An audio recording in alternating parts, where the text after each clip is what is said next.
Witaj, mówi Paweł Byczuk. Za chwilę przedstawię Ci rozmowę, jaką przeprowadziłem niedawno z Bruce'em Moenem. Zadałem mu kilka pytań, które spłynęły do mnie w związku z jego przyjazdem do Polski i warsztatami podróży do światów niefizycznych, które poprowadzi. Połączenie Skype sprawiło nam psikusa i nie udało nam się nawiązać stabilnej rozmowy wideo, choć może to i dobrze, bo bez obrazu łatwiej będzie się skupić na tym, co Bruce miał do przekazania. Pierwsza część rozmowy koncentrowała się głównie na problemach dotyczących tego, z czym spotykają się osoby próbujące badać światy niefizyczne. To, co powie Bruce, potraktuj jako wstęp do warsztatów podróży do światów niefizycznych i w ten sposób spróbuj przygotować się do zajęć. Dzięki temu lepiej wykorzystasz czas podczas warsztatów. Pierwsze pytanie, które zadałem Bruce'owi, brzmiało następująco. W jaki sposób zapamiętać wszystko to, co wydarzyło się podczas sesji badania światów niefizycznych? Oto, co powiedział Bruce. It's an important question because so many people have some difficulty with understanding how to do this, but it's actually relatively easy to do. In the workshop, you will learn several techniques to help remember. One of these is related to the fact that, first of all, you won't be asleep. You'll be sitting in a chair, awake, with your eyes closed. So it's not like remembering a dream so much. It's a little more connected to the physical world. And probably one of the most important things to know is that as we explore these non-physical worlds and have an experience there, that experience may generate some feelings within us. We may feel warm, we may feel cold, we may feel happy, we may feel sad, we may feel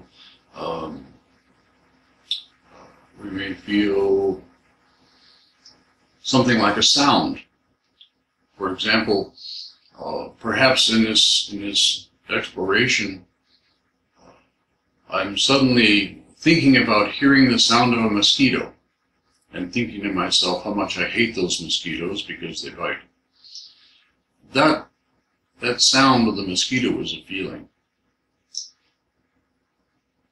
There are many different types of feelings, and we'll learn more about individual types of feelings and how to utilize this way of remembering. Basically, after the experience, if you relax, close your eyes, and begin to remember any feeling that occurred while you were exploring, the memory of that feeling will bring your awareness back to the experience. One of the things that's taught in the workshop is that the memory of an event is stored within the area of consciousness in which the event occurred. Now, what that means in the context of exploring non-physical worlds is that your memory of what happened in that non-physical world you can think of as being stored within that non-physical world area of consciousness. When you return to physical consciousness, you are no longer connected to where the memory is stored in non-physical consciousness. You can sort of think of that as where it's stored. To remember, what's necessary is to shift your awareness back to that area of consciousness in which that memory is stored, in this case within the non-physical world you're exploring. For example, perhaps you're communicating with someone and you want to remember more details of what they told you. Well, the memory of that conversation is stored in the area of consciousness where they are. And so you need a way to navigate to that, a way to shift your consciousness or awareness. And the way to do that, it's taught in the workshop, again, is to remember something you experienced as a feeling during that encounter, during that conversation. If you close your eyes and relax, and remember the feeling of being with that person during the experience, that has a way of automatically shifting your consciousness, your focus of attention, back to that area of consciousness in which you encountered them and had the conversation. That's where the memory is stored. Once you have shifted your awareness back to that area of consciousness, you're where it's stored. It's easy to remember because you're there where it happened. Czyli można powiedzieć, że nasze emocje i uczucia są czymś w rodzaju kompasu lub jakiegoś urządzenia nawigacyjnego. Yes, I could give a simple example that might help people understand how to do this. Almost all of us have had the experience, perhaps I'm standing in the kitchen at the sink and I'm washing dishes. And I suddenly think to myself, oh, I need to check the mail to see if a letter has arrived in the mailbox. And I dry my hands and I start to step away from the kitchen sink, and I get about 10 steps away and I'm thinking to myself, wait a minute, I've forgotten where I was going. I've forgotten what it was I was going to do. And I can't remember. I go back to standing in front of the kitchen sink, and as I begin to wash dishes, I suddenly remember, oh yes, I was going to go to the mailbox to see if the letter has arrived. I dry my hands, I walk a little further away, and then I'm standing in my living room thinking, why am I here? Where was I going? I've forgotten. When I go back to the kitchen sink again, it's like shifting my awareness back to the area of consciousness in which the thought originally occurred. And as soon as I move back into that position, I suddenly remember, oh yes, I was going to see if the letter arrived at the mailbox. Almost all of us have had an experience like this, in which we've thought of doing something, and as soon as we begin to do it, we forget what it was. It's because you can think of the kitchen sink in this case as an area of consciousness in which that thought occurred. And as soon as I move my body out of that area of consciousness, I'm no longer connected to where the memory of that thought is.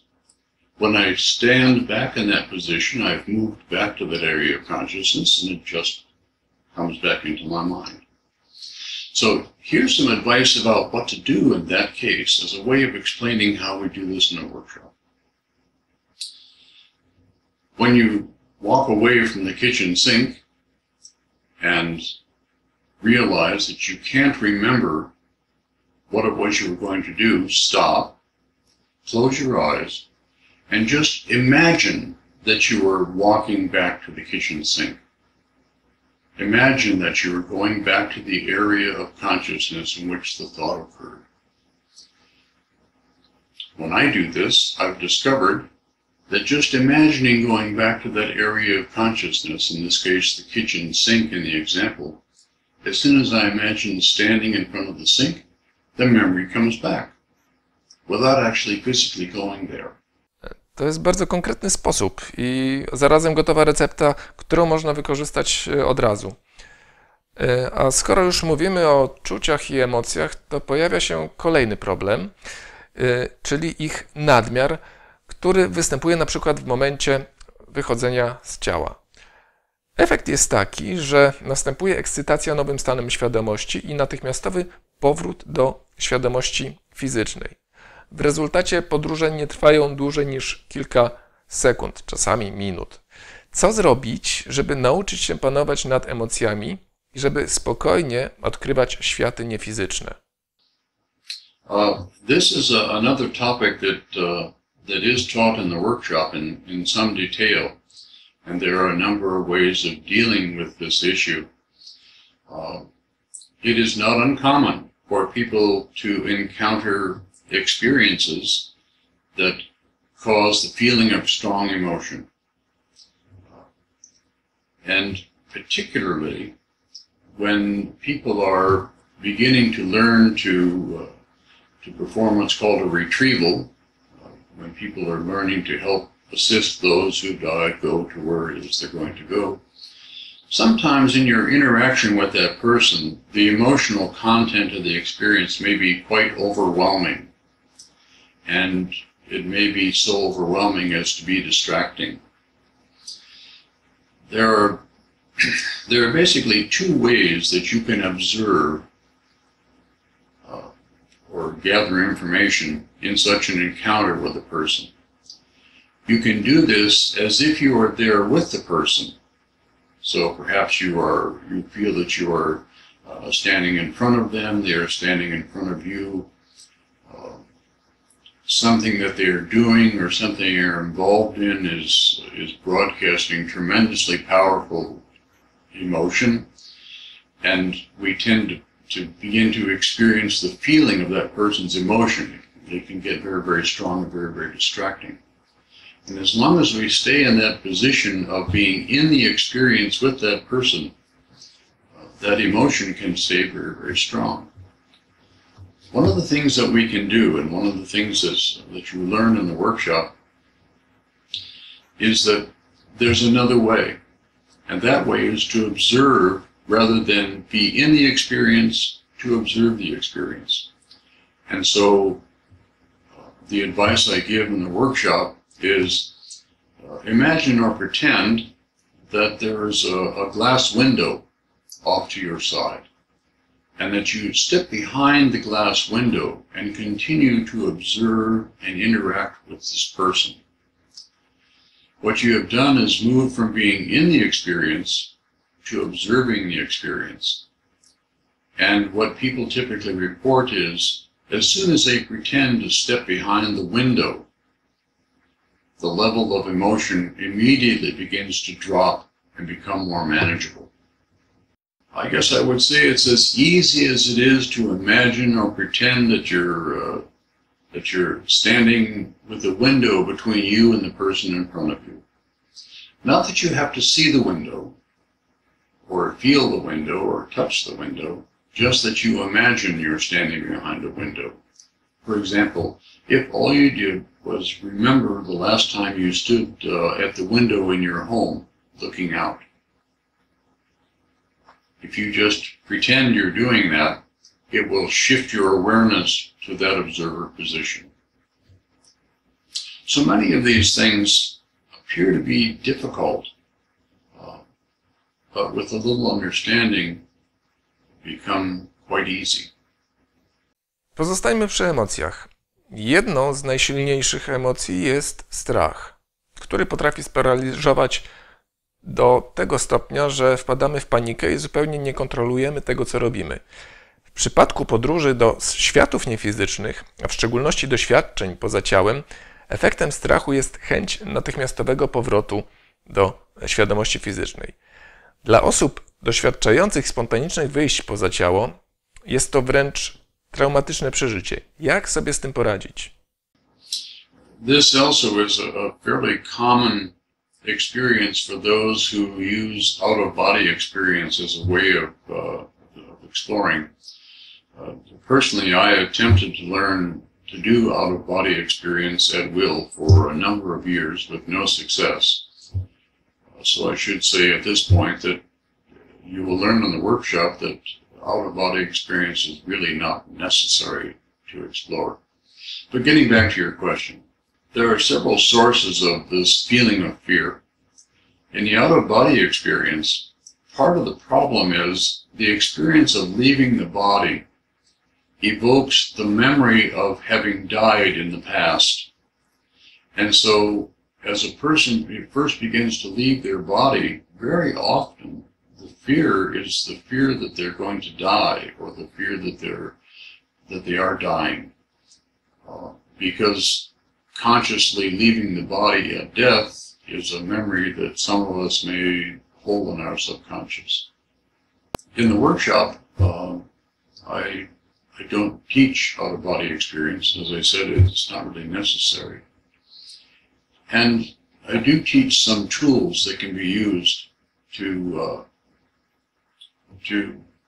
reduce this level of fear or eliminate this level of fear.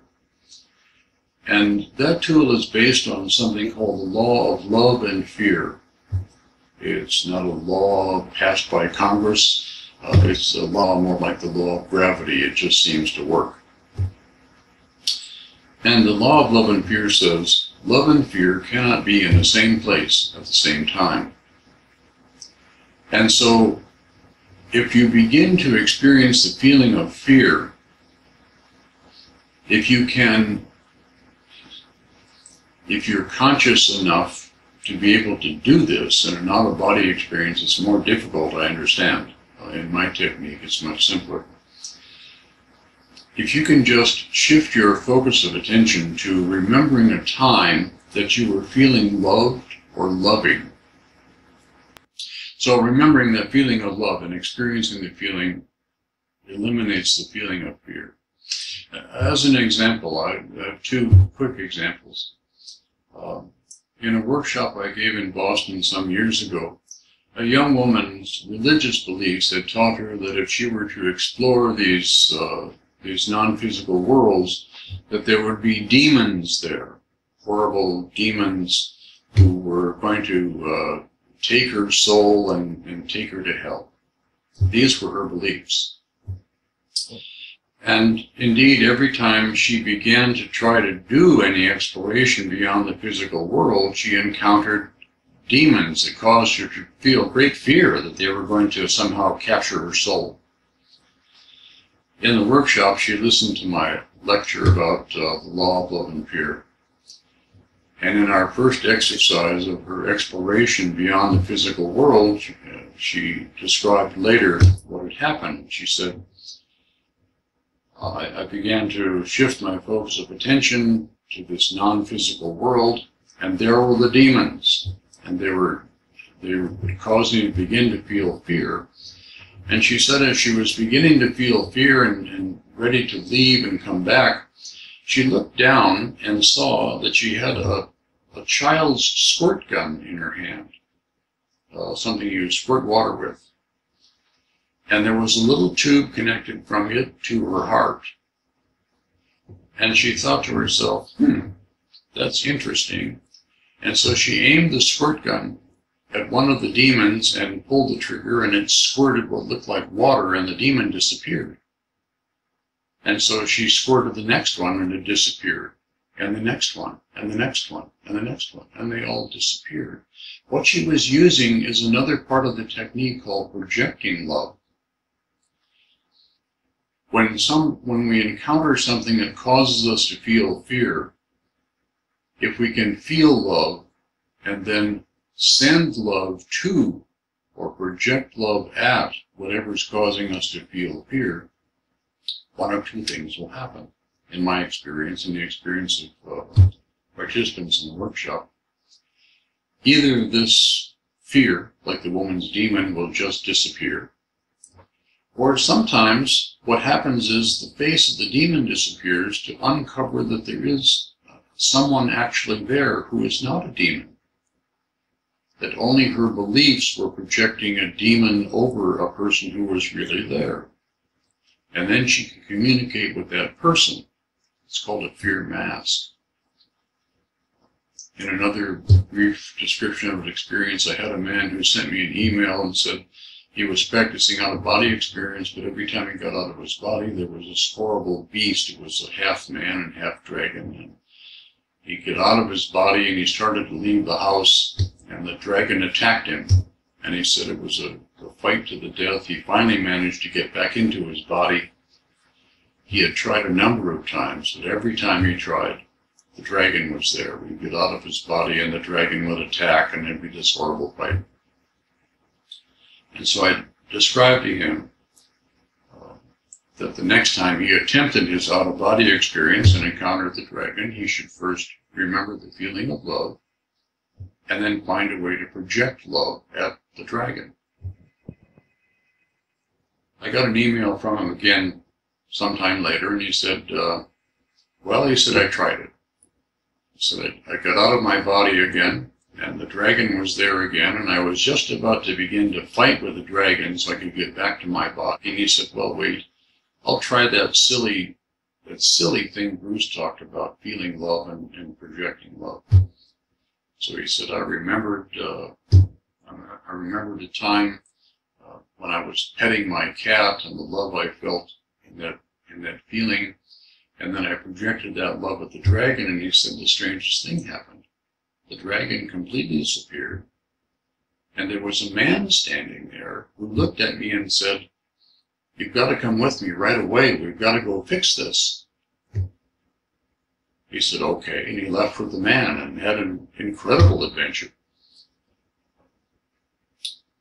Feeling and projecting love are the keys to dealing with fear, in my experience and the experience of others who attend the workshop. To była pierwsza część rozmowy z Bruce'em Moenem, która dotyczyła fundamentów podróży do światów niefizycznych. Temat ten zostanie szerzej omówiony podczas warsztatów i poparty wieloma ćwiczeniami. Kolejna część naszej rozmowy pojawi się niebawem, a tymczasem, jeśli nie zarejestrowałaś się lub nie zarejestrowałeś się jeszcze na warsztaty, to tu poniżej filmu znajduje się klawisz, który przeniesie Cię do opcji rejestracji. Wybierz najlepszą opcję rejestracji dla siebie i zarezerwuj swoje miejsce na warsztatach, które odbędą się w maju. Tymczasem mówię do usłyszenia, mówił Paweł Byczuk.